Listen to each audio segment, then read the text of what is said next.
6 août 1989, l'année du bicentenaire de la Révolution française. Une coïncidence fit que nous eûmes la chance de pratiquer l'opération le jour où se célébraient les 200 ans de la Déclaration des droits de l'homme.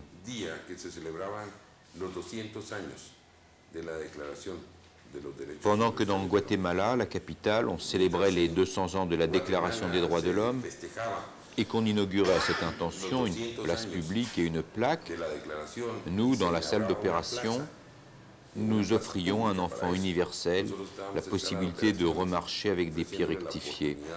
Ce fut très significatif parce que nous apportions ainsi quelque chose, non pas à un enfant du Guatemala, mais à un enfant universel.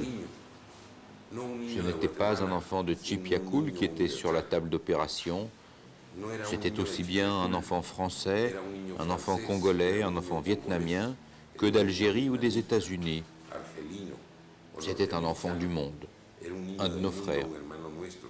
Certes, l'anniversaire de la Déclaration des droits de l'homme était une coïncidence. Y associer l'enfant de Chipiacoul a déjà toute sa valeur en soi. L'événement prend une signification encore plus grande au regard de la réalité de l'enfance et des droits de l'homme au Guatemala. Malheureusement, dans ces pays du Sud, pays du tiers-monde, à cause du manque de formation, d'évolution des mentalités, on ne donne ni prix ni valeur à l'enfance.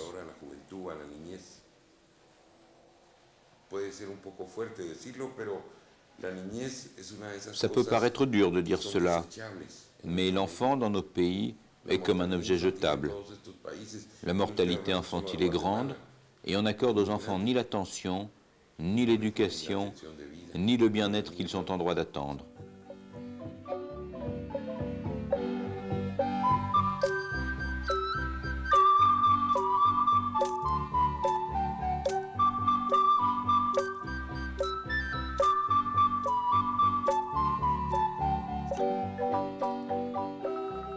Au Guatemala, opérer bénévolement un enfant comme Misaël n'est pas chose courante.